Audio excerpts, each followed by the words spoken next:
भक्तजनों, माताओं, बहनों, सादर जय श्री कृष्ण। हमारे YouTube चैनल में आप सभी का बहुत बहुत स्वागत है।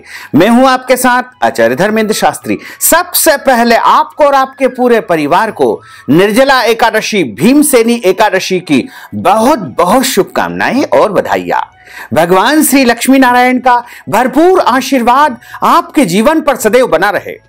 आप सभी पूरे परिवार के साथ सुखी रहें, स्वस्थ रहें, व्यस्त रहें और मस्त रहें, निरंतर उन्नति करें तथा प्रगति करें।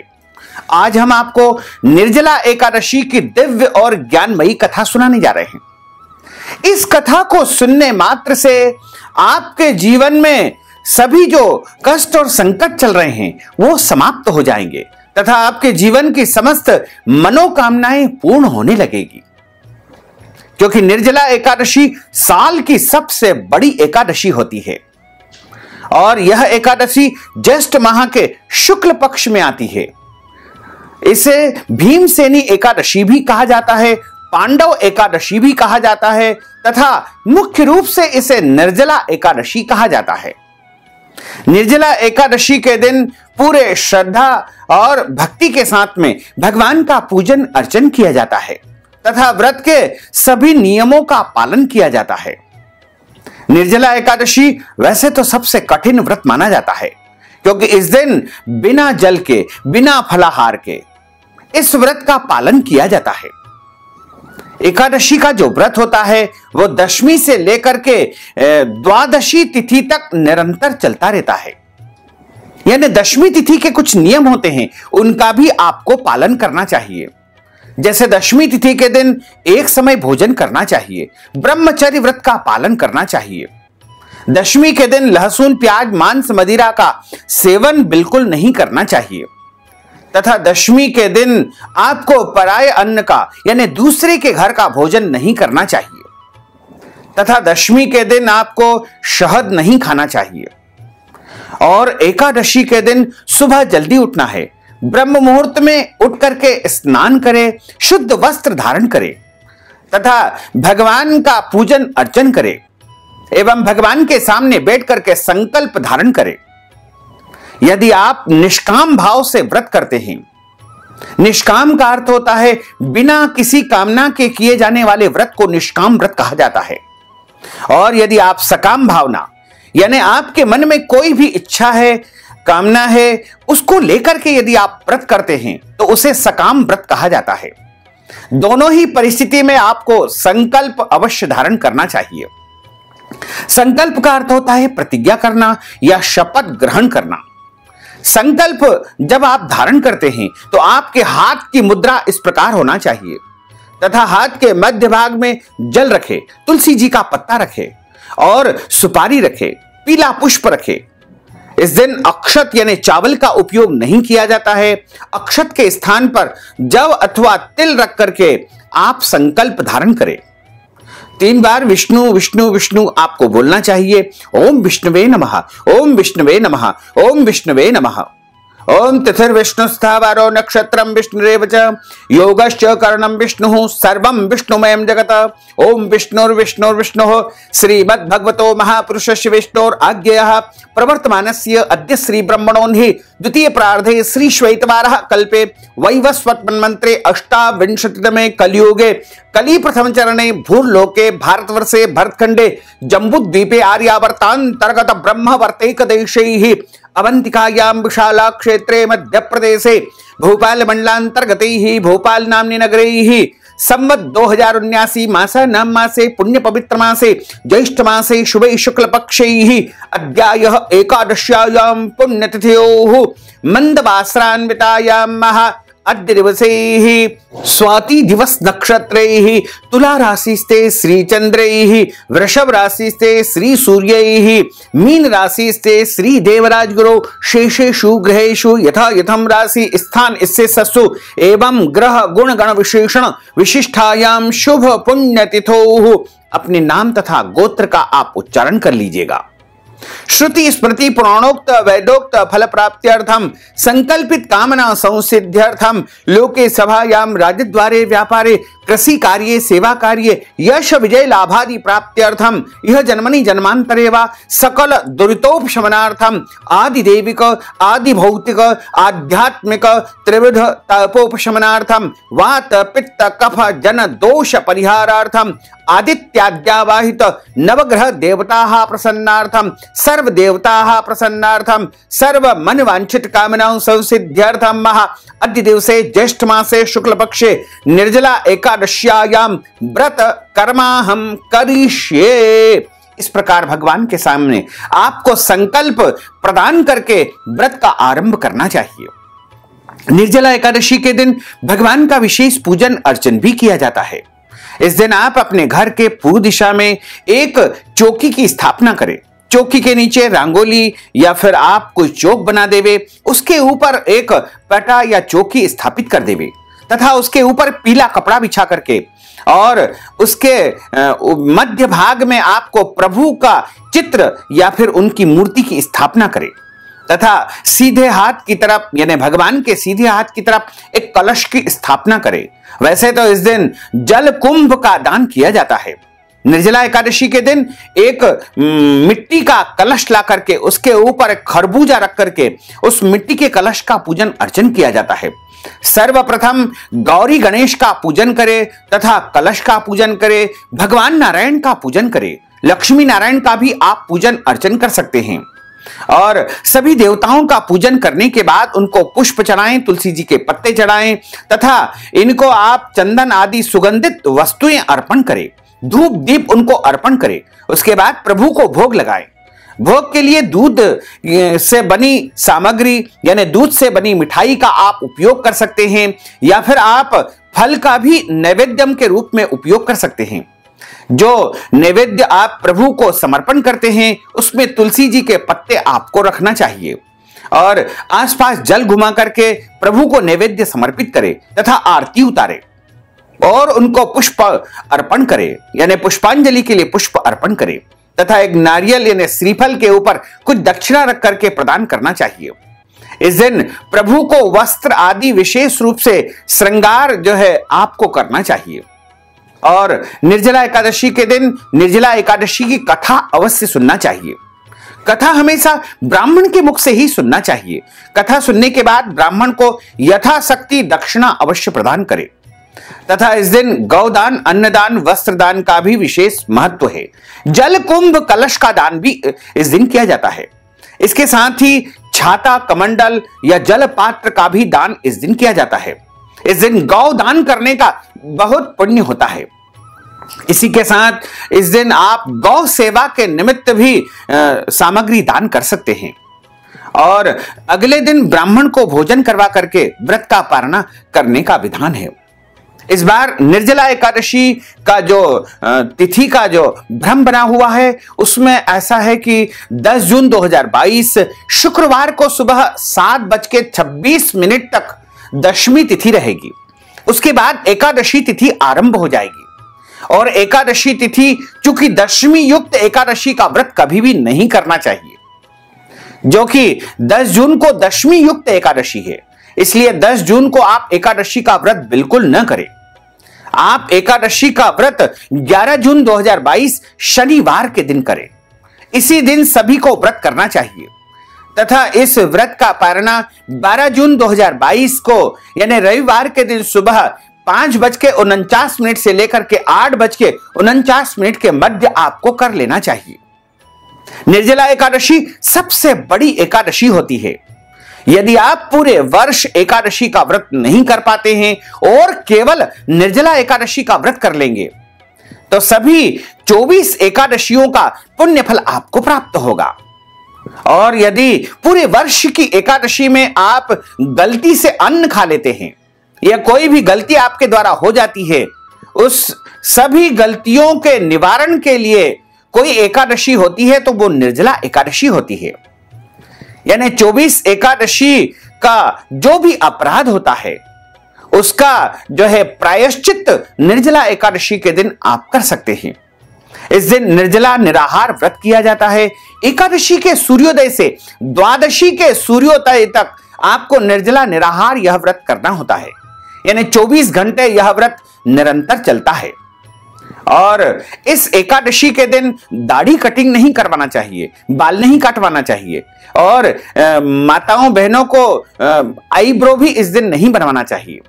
इसी तरह आपको एकादशी के दिन झूठ नहीं बोलना है, क्रोध नहीं करना है, वाद विवाद नहीं करना है, किसी भी प्राणी का दिल नहीं दुखाना चाहिए। आपके घर पर याचक, भिखारी अथवा जरूरतमंद व्यक्ति आता है तो उसे कुछ न कुछ दान पुण्य अवश्य करें, उसे खाली हाथ न लौटाएं। तथा एकादशी के दिन पेड़ पौधों को काटना अथवा छांटना नहीं चाहिए। पेड़ से आप पुष्प तोड़ सकते हैं, प्रभु की सेवा के लिए, पूजा के लिए कोई दोष नहीं होता है। इसी तरह तुलसी जी से आज्ञा लेकर के तुलसी जी के पत्ते भी आप तोड़ सकते हैं।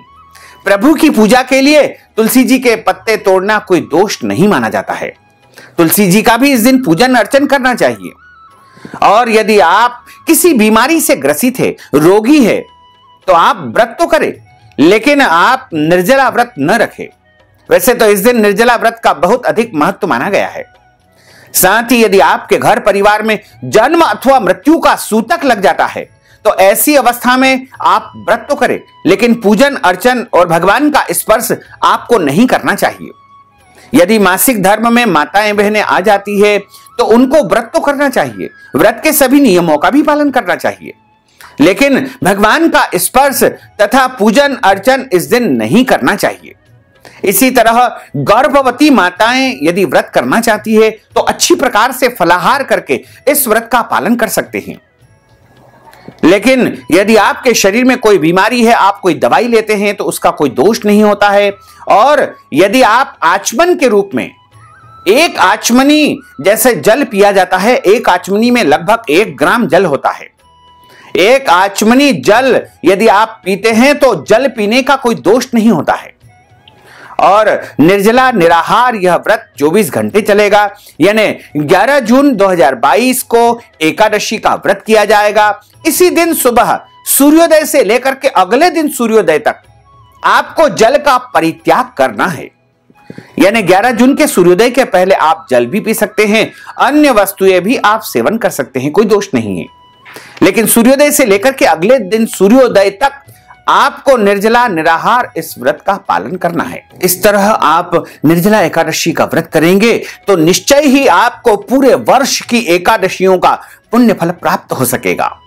अब हम आपको निर्जला एकादशी की दिव्य और ज्ञानमयी कथा सुनाने जा रहे हैं। बोलिए लक्ष्मी नारायण भगवान की जय, श्री वृंदावन बिहारी लाल की जय, गोपाल कृष्ण भगवान की जय। गुरुर् ब्रह्मा गुरुर्विष्णु गुरुर्देवो महेश्वरा, गुरु साक्षात् परब्रह्म तस्मै श्री गुरुवे नमः। वसुदेव सुतं देवं कंस चाणूरमर्दनम, देवकी परमानंदम कृष्णं वंदे जगद्गुरुं। सच्चिदानंद रूपाय विश्वोत्पत्त्यादि हेतवे, तापत्रय विनाशाय श्री कृष्णाय वयं नुमः। कृष्णाय वासुदेवाय हरये परमात्मने, प्रणतः क्लेशनाशाय गोविंदाय नमो नमः। वरह पीडं नटवरवपुः कर्णयोः कर्णिकारं, बिभ्रद्वास कनककपीशं वेजयन्तीं च मालां। रन्ध्रान् वेणोर्धरसुधया पूरयन् गोपवृन्दैः, वृन्दारण्यं स्वपदरमणं प्राविशत गीत कीर्तिः। कस्तूरी तिलकं ललाटपटले वक्षस्थले कौस्तुभं, नासाग्रे वरमौक्तिकं करतले वेणुः करे कङ्कणं। सर्वाङ्गे हरिचन्दनं सुललितं कण्ठे च मुक्तावलिं, गोपस्त्री परिवेष्टितो विजयते गोपालचूडामणिं। फुल्लेन्दीवरकान्तिमिन्दुवदनं वरहावतं सप्रियं, श्रीवत्साङ्कमुदार कौस्तुभधरं पीताम्बरं सुन्दरं। गोपीनां नयनोत्पलार्चिततनुं गोगोपसंघावृतं, गोविन्दं कलवेणुवादन परं दिव्यांगभूषणं भजे। जय जय श्री राधा रमण, जय जय नवल किशोर, जय गोपी चित चोर प्रभु, जय जय माखन चोर। मात मेरी श्री राधिका, पिता मेरे घनश्याम, इन दोनों के चरणन में मेरा बारंबार प्रणाम, मेरा बारंबार प्रणाम, मेरा बारंबार प्रणाम। मोहिनी मूरत श्याम की वो मन रही समाय, जो मेहंदी के पात में लाली रही समाय। धन यौवन एक दिन उड़ जाएंगे जैसे उड़े कपूर, मन मूर्ख तू राम भज क्यों चाटे जगधूर। राम कृष्ण दो एक है अंतर नहीं निमेष, इनके नयन गंभीर है उनके चपल विशेष। बोलिए श्री राधारण की जय, श्री बाल कृष्ण लाल की जय, श्री श्याम सुंदर यमुने महारानी की जय, श्री वल्लभाधीश की जय, श्री गुसाई जी परम दयाल की जय, श्री गुरुदेव की जय, श्री लाडले लाल की जय। निर्जला एकादशी की कथा जो हमारे धर्म ग्रंथों और पुराणों में लिखी हुई है, उसमें बताया हुआ है कि एक समय की बात है, व्यास जी महाराज का आगमन 5 पांडवों के निवास स्थान पर हुआ। सभी पांडवों ने सबसे पहले व्यास जी महाराज को दंडवत प्रणाम किया और भीमसेन व्यास जी महाराज से प्रश्न करते हैं कि हे पितामह, आप कृपा करके मेरी एक शंका का समाधान करिए। व्यास जी महाराज कहने लगे कि भीम, तुम्हें क्या शंका है?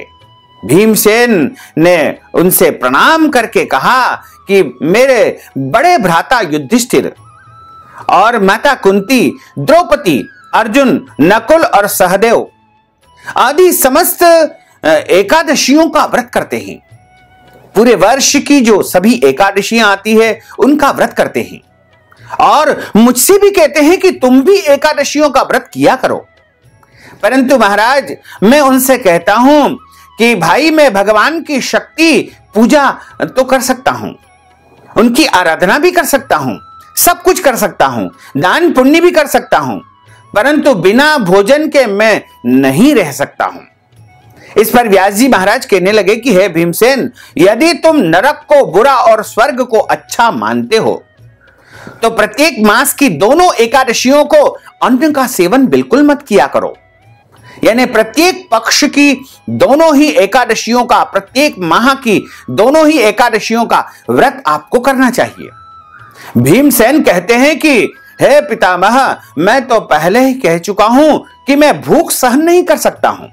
मैं सब कर सकता हूं, लेकिन मुझसे भूख सहन नहीं हो पाती है। यदि वर्ष भर में कोई एक ही व्रत हो तो वो केवल मैं कर सकता हूं, क्योंकि मेरे पेट में व्रत नाम की अग्नि है। सो मैं भोजन के बिना नहीं रह सकता हूं। भोजन करने से वह अग्नि शांत रहती है, इसलिए पूरा उपवास तो क्या, मेरे लिए तो एक समय भोजन छोड़ना भी बहुत कठिन होता है। अतः कृपा करके कोई ऐसा व्रत बताइए जो केवल वर्ष में एक बार ही मुझे करना पड़े और मुझे स्वर्ग की प्राप्ति हो जाए। श्री व्यास जी महाराज कहने लगे कि हे पुत्र, बड़े बड़े ऋषियों ने बहुत शास्त्र आदि बनाए हैं जिनसे बिना धन के थोड़े परिश्रम से ही स्वर्ग की प्राप्ति हो जाती है। इसी प्रकार शास्त्रों में दोनों पक्षों की एकादशियों का व्रत मुक्ति के लिए, मोक्ष प्राप्ति के लिए रखा जाता है। व्यास जी के वचन सुनकर के भीमसेन नरक में जाने के नाम से भयभीत हो गए और कांपते हुए कहने लगे कि अब मैं क्या करूं? मास में 2 व्रत तो मैं नहीं कर सकता हूं, हां वर्ष में एक व्रत करने का प्रयत्न अवश्य करूंगा। अतः वर्ष में एक दिन व्रत करने से यदि मेरी मुक्ति हो जाए तो ऐसा कोई सरल मुझे व्रत बताइए। यह सुनकर के व्यास जी महाराज कहने लगे कि हे भीमसेन, ज्येष्ठ माह के शुक्ल पक्ष की एकादशी, जब वृषभ और मिथुन की संक्रांति के बीच में यह एकादशी आती है, उसे निर्जला एकादशी कहा जाता है। तुम इस एकादशी का व्रत करो और इस एकादशी के व्रत में स्नान और आचमन के सिवा तुमको जल का उपयोग नहीं करना है।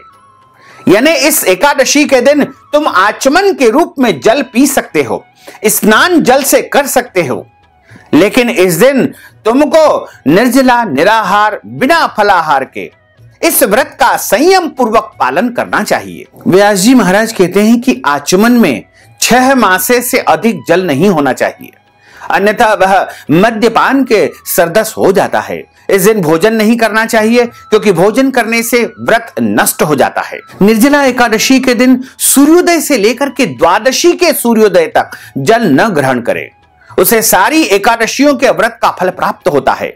द्वादशी को सूर्योदय से पहले उठ करके स्नान करके ब्राह्मणों को अन्नदान ब्राह्मण भोजन करवा करके इस व्रत का पारणा कर लेना चाहिए।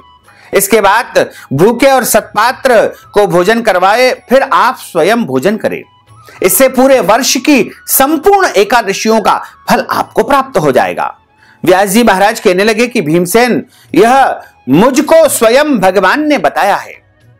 इस एकादशी का पुण्य समस्त तीर्थों और दानों से भी कहीं अधिक होता है, और जितनी भी पवित्र नदियों में स्नान करने का पुण्य होता है, समस्त तीर्थ की यात्राओं से जो पुण्य फल प्राप्त होता है, और कुंभ में स्नान करने से जो फल प्राप्त होता है, और जितने भी प्रकार के दान पुण्य बताए गए हैं, उन सबसे अधिक पुण्य यदि प्राप्त होता है तो वो निर्जला एकादशी का व्रत करने से वह पुण्य प्राप्त हो जाता है। जो मनुष्य इस संसार में निर्जला एकादशी का व्रत करते हैं, उनकी मृत्यु के पश्चात यमदूत उनको लेने नहीं आते हैं, वरन भगवान के जो पार्षद होते हैं, भगवान के जो गण होते हैं, वो स्वयं उनके लिए विमान लेकर आते हैं और उस सुंदर विमान में बैठा करके उनको भगवान के परम धाम को ले जाते हैं। अतः संसार में सबसे श्रेष्ठ निर्जला एकादशी का ही व्रत है, इसलिए यत्न पूर्वक इस व्रत को करना चाहिए। और इस व्रत वाले दिन अधिक से अधिक ओम नमो भगवते वासुदेवाय इस महामंत्र का उच्चारण करते रहना चाहिए, और इस दिन गौदान भी करना चाहिए। इस प्रकार व्यास जी महाराज की आज्ञा के अनुसार भीमसेन ने इस व्रत को धारण किया। इसलिए इस एकादशी को भीमसेनी एकादशी या पांडव एकादशी भी कहा जाता है। निर्जला व्रत करने से पूर्व भगवान से प्रार्थना करें कि हे भगवान, आज मैं निर्जला व्रत करता हूं, दूसरे दिन भोजन करूंगा। मैं इस व्रत को पूरी श्रद्धा और भक्ति के साथ में करूंगा। आप मुझे पूरी शक्ति तथा सामर्थ्य अवश्य प्रदान करें, और हे प्रभु, आपकी कृपा से मेरे सब पाप नष्ट हो जाए। इस दिन जल से भरा हुआ एक घड़ा वस्त्र से ढक करके और उसके ऊपर फल रख करके स्वर्ण सहित ब्राह्मण को दान करना चाहिए। जो मनुष्य इस व्रत को करते हैं, उनके करोड़ पल सोने दान का फल प्राप्त होता है, और जो इस दिन यज्ञ यागादि करते हैं, उनका फल का तो वर्णन ही नहीं किया जा सकता है। यानी इस दिन भगवान के निमित्त हवन पूजन और विशेष अनुष्ठान करने का भी महान पुण्य फल प्राप्त होता है। इस एकादशी का व्रत करने से मनुष्य को विष्णु लोक की प्राप्ति होती है। जो मनुष्य इस दिन अन्न खाते हैं, वे चांडाल के समान माने जाते हैं, और अंत में वे मनुष्य नरक को प्राप्त होते हैं। जिसने निर्जला एकादशी का व्रत किया है, वह चाहे ब्रह्म हत्यारा हो, मदिरा पान उसने किया हो, चोरी की हो, गुरु के साथ दुश्मनी की हो, द्वेष किया हो, मगर इस निर्जला एकादशी व्रत के प्रभाव से वह मनुष्य अवश्य ही स्वर्ग लोक को प्राप्त कर लेता है। इसमें कोई भी संशय नहीं है। व्यास जी महाराज कहते हैं कि हे कुंती पुत्र, जो पुरुष या स्त्री श्रद्धा पूर्वक इस व्रत को करते हैं, उन्हें अग्रलिखित कर्म करना चाहिए। प्रथम भगवान का पूजन करें, फिर गौ दान करें, ब्राह्मणों को मिष्टान्न व दक्षिणा प्रदान करनी चाहिए तथा जल से भरस कलश का दान भी इस दिन करना चाहिए। निर्जला एकादशी के दिन अन्न, वस्त्र, जूता, छाता, कमंडल, इन वस्तुओं का दान करना भी बहुत पुण्यदायी माना जाता है। जो मनुष्य भक्ति पूर्वक इस कथा को सुनते हैं या पढ़ते हैं, उन्हें निश्चय ही स्वर्ग की प्राप्ति होती है, और वर्ष भर की संपूर्ण एकादशियों का पुण्य फल केवल और केवल निर्जला एकादशी से प्राप्त हो जाता है। पहले इस एकादशी का नाम निर्जला एकादशी था, लेकिन जब इसको भीमसेन ने किया, तब से इस एकादशी का नाम भीमसेनी एकादशी, पांडव एकादशी के रूप में प्रसिद्ध हो गया। निर्जला एकादशी की एक और पारंपरिक कहानी है जो लोकाचार में बताई गई है। एक समय की बात है, एक जाट का विवाह हुआ था और विवाह के बाद अपनी पत्नी को पहली बार लेने के लिए अपने ससुराल जा रहा था। अच्छी प्रकार से तैयार होकर के नए वस्त्र उसने धारण कर रखे थे और जब वह जा रहा था तो रास्ते में एक गौ माता दलदल में फंस रही थी। दलदल में निरंतर वह नीचे जाती जा रही थी। तब उस गौ माता ने उस जाट से कहा कि अरे भाई, तुम पहले मुझे बाहर निकाल दो, क्योंकि मैं दलदल में निरंतर फंसती जा रही हूं। तब उस जाट ने कहा कि देखो, अभी मैं तुमको इस दलदल में आकर के बाहर नहीं निकाल सकता हूं, क्योंकि मुझे अपने ससुराल जाना है और अपने सारे कपड़े गंदे हो जाएंगे। जब वह आगे बढ़ गया तो गौ माता ने उसे श्राप दे दिया कि जा, कल तू गधा बन जाएगा। इस प्रकार गौ माता का श्राप उसको प्राप्त हो चुका था। वह अपने ससुराल पहुंच गया और अपनी पत्नी से कहा कि हम आज ही अपने घर को चलेंगे।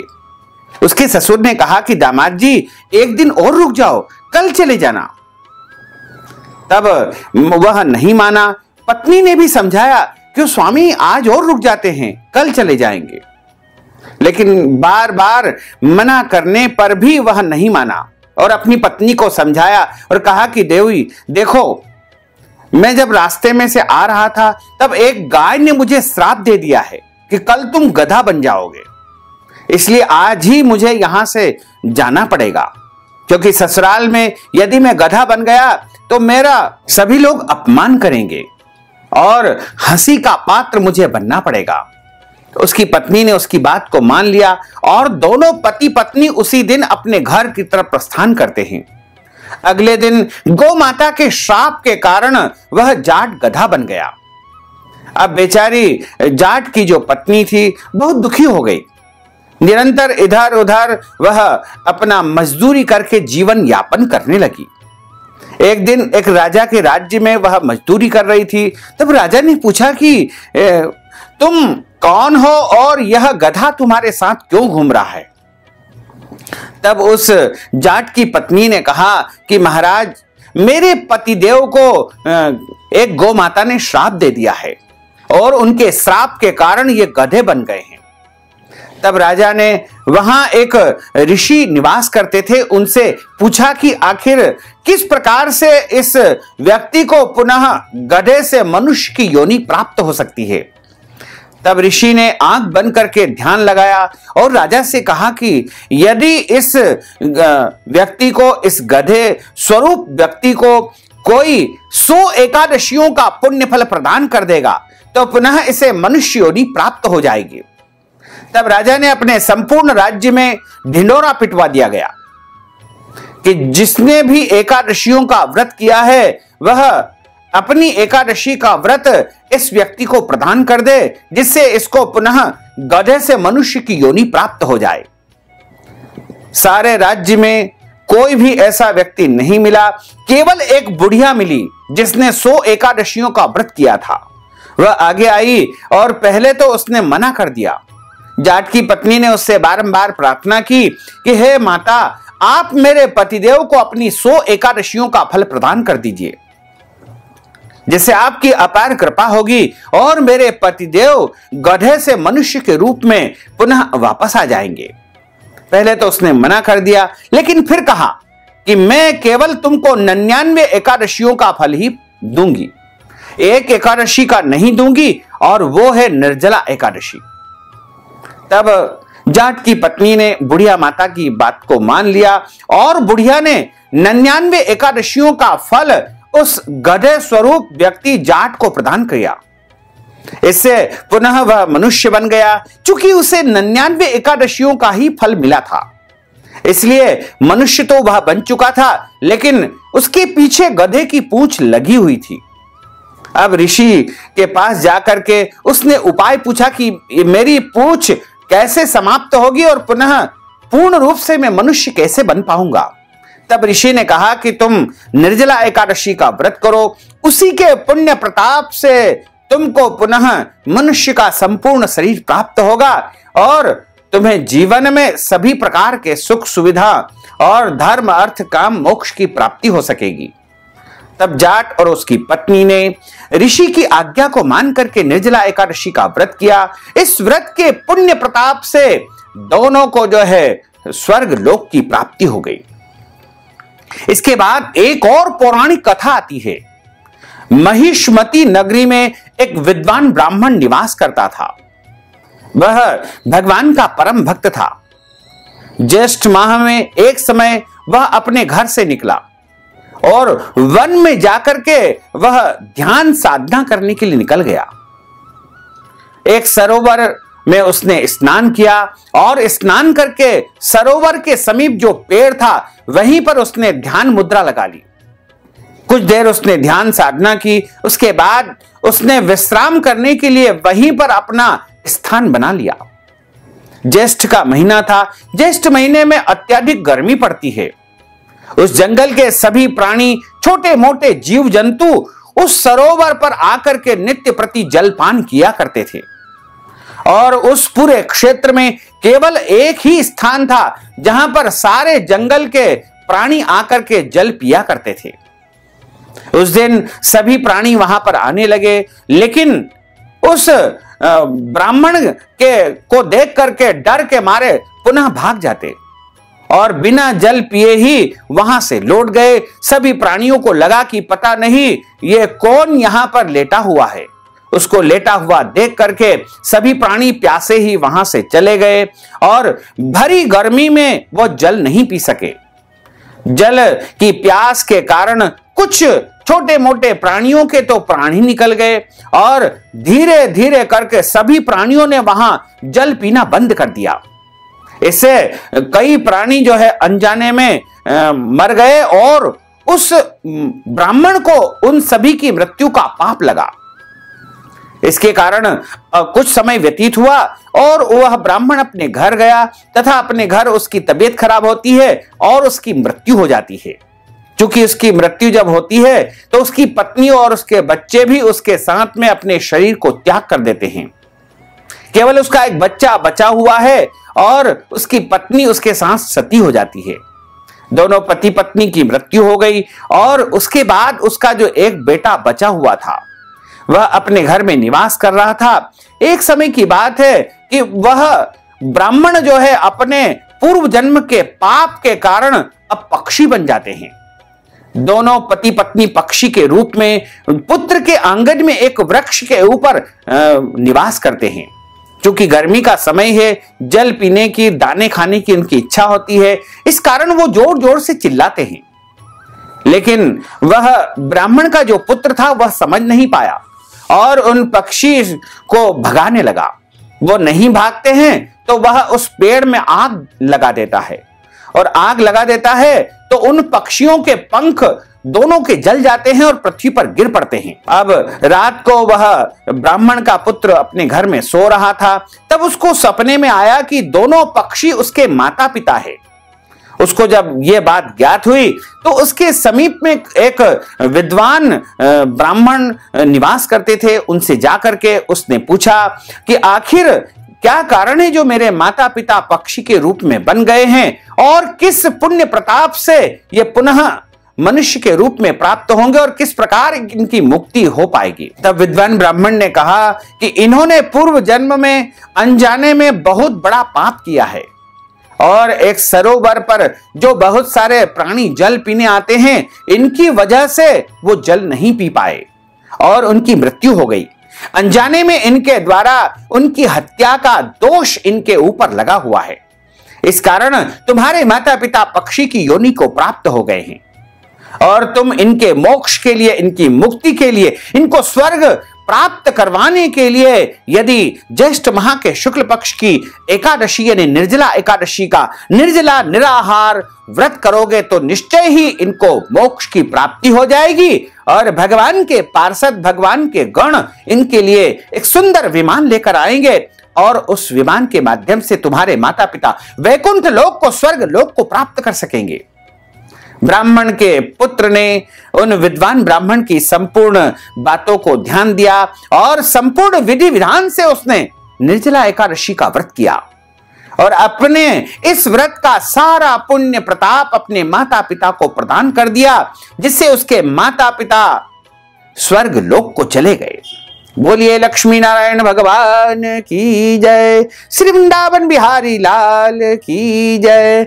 अच्युतम केशवम राम नारायणम कृष्ण दामोदरम वासुदेवम हरे, श्रीधरम माधवम गोपिका वल्लभम, श्री जानकी नायकम श्री रामचंद्रम भजे, जानकी मनोहरम सर्वलोक नायकम, श्री शंकरादि सेवितम पुण्य नाम कीर्तनम, श्री राम राम राम राम राम नाम तायकम, रामा कृष्ण वासुदेवा भक्ति मुक्तिदायकम, रामा कृष्ण वासुदेवा भक्ति मुक्तिदायकम, रामा कृष्ण वासुदेवा भक्ति मुक्तिदायकम, रामा कृष्ण वासुदेवा भक्ति मुक्तिदायकम। बोलिए लक्ष्मी नारायण भगवान की जय। भक्तजनों, माताओं बहनों, अगर आप निर्जला एकादशी के निमित्त दक्षिणा दान देना चाहते हैं, वस्त्र दान, गौदान, अन्नदान या कथा की दक्षिणा प्रदान करना चाहते हैं, या कोई भी दान पुण्य यदि आप निर्जला एकादशी के निमित्त करना चाहते हैं, तो आप हमारे पेटीएम के माध्यम से, गूगल पे के माध्यम से, फोन पे के माध्यम से या अकाउंट नंबर के माध्यम से नगद राशि पहुंचा करके निर्जला एकादशी का संपूर्ण पुण्य फल प्राप्त कर सकते हैं। अब हम सभी मिलकर के प्रभु की आरती का गायन करेंगे। ओम जय जगदीश हरे, प्रभु जय जगदीश हरे, भक्त जनों के संकट, दास जनों के संकट क्षण में दूर करे। ओम जय जगदीश हरे, जो ध्यावे फल पावे, दुख बिन से मन का, स्वामी दुख बिन से मन का, सुख संपत्ति घर आवे, सुख संपत्ति घर आवे, कष्ट मिटे तन का। ओम जय जगदीश हरे, मात पिता तुम मेरे, शरण गहूं में किसकी, स्वामी शरण गहूं में किसकी, तुम बिन और न दूजा, प्रभु बिन और न दूजा, आस करूं मैं किसकी। ओम जय जगदीश हरे, तुम पूर्ण परमात्मा, तुम अंतर्यामी, स्वामी तुम अंतर्यामी, पार ब्रह्म परमेश्वर, पार ब्रह्म परमेश्वर, तुम सबके स्वामी। ओम जय जगदीश हरे, तुम करुणा के सागर, तुम पालन करता, स्वामी तुम पालन करता, मैं सेवक तुम स्वामी, मैं सेवक तुम स्वामी, कृपा करो भरता। ओम जय जगदीश हरे, तुम हो एक अगोचर, सबके प्राणपति, स्वामी सबके प्राणपति, किस विध मिलहूं दयामय, किस विध मिलहूं दयामय, तुमको मैं सुमति। ओम जय जगदीश हरे, दीन बंधु दुख हरता, तुम रक्षक मेरे, स्वामी तुम ठाकुर मेरे, अपने हाथ बढ़ाओ, अपने हस्त बढ़ाओ, भार पड़ा तेरे। ओम जय जगदीश हरे, विषय विकार मिटाओ, पाप हरो देवा, स्वामी पाप हरो देवा, श्रद्धा भक्ति बढ़ाओ, श्रद्धा प्रेम बढ़ाओ, संतन की सेवा। ओम जय जगदीश हरे, तन मन धन सब कुछ है तेरा, स्वामी सब कुछ है तेरा, तेरा तुझको अर्पण, तेरा तुझको अर्पण, क्या लागे मेरा। ओम जय जगदीश हरे, पूर्ण ब्रह्म की आरती जो कोई नर गावे, स्वामी जो कोई नर गावे, कहत शिवानंद स्वामी, जपत हर हर स्वामी, मन वांछित फल पावे।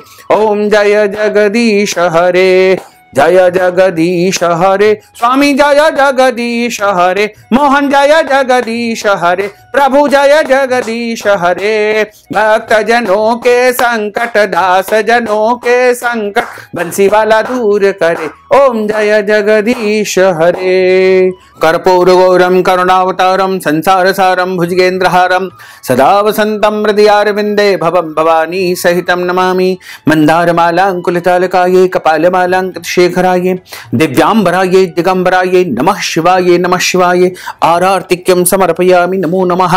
अथ मंत्र पुष्पांजलिः। हरिः ओम मा यज्ञेन यज्ञमय जन्त देवास्तानि धर्माणि प्रथमान्य सन्नत्तेह नाकं महिमानः सजन्त्र यत्र पूर्वे साध्याः सन्ति देवाः। ओम राजाधिराजाय प्रसय्यसाहिने नमो वयं वै श्रवणाय कुर्महे समे कामान् कामकामाय मह्यं कामेश्वरो वै श्रवणो दधातु कुबेराय वै श्रवणाय महाराजाय नमः।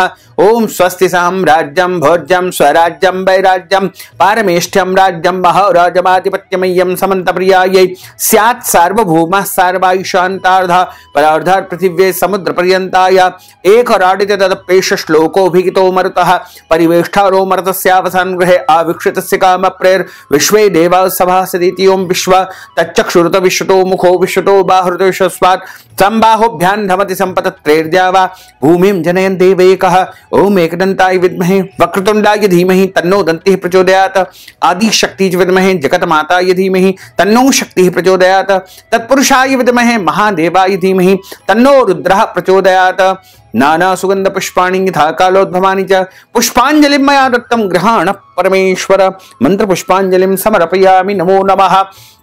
बोलिए लक्ष्मी नारायण भगवान की जय, श्री वृंदावन बिहारी लाल की जय, गोपाल कृष्ण भगवान की जय, श्री राधरण की जय, श्री श्याम सुंदर यमुने महारानी की जय, श्री वल्लभाधीश की जय, श्री गोसाई जी परम दयाल की जय, श्री गुरुदेव की जय, श्री लाडले लाल की जय। धर्म की जय हो, अधर्म का नाश हो, प्राणियों में सद्भावना हो, विश्व का कल्याण हो, सनातन धर्म की जय हो, गौ माता की जय हो, नगर बस्ती की जय हो, आज के आनंद की जय हो, कल के आनंद की जय हो, परसों के आनंद की जय हो, बरसों बरसों के आनंद की जय हो। जय जय श्री राधे, जय जय श्री राधे, जय जय श्री राधे श्याम। ओम नमः पार्वती पते, हर हर महादेव हर। भक्तजनों, माताओं, बहनों, आप सभी से अनुरोध है कि इस ज्ञानवर्धक वीडियो को अधिक से अधिक महानुभावों को, अपने परिचित लोगों को, अपने रिश्तेदारों को और अन्य सभी को आप शेयर करके पुण्य लाभ अवश्य प्राप्त करिएगा। और इस वीडियो के कमेंट बॉक्स में प्रभु का नाम अवश्य लिख दीजिएगा। साथ ही यदि आपने अभी तक हमारे और आपके इस YouTube चैनल को सब्सक्राइब नहीं किया है तो अभी और इसी समय सब्सक्राइब कर लीजिए, ताकि इसी प्रकार की ज्ञानवर्धक जानकारी सबसे पहले आपको प्राप्त हो सके।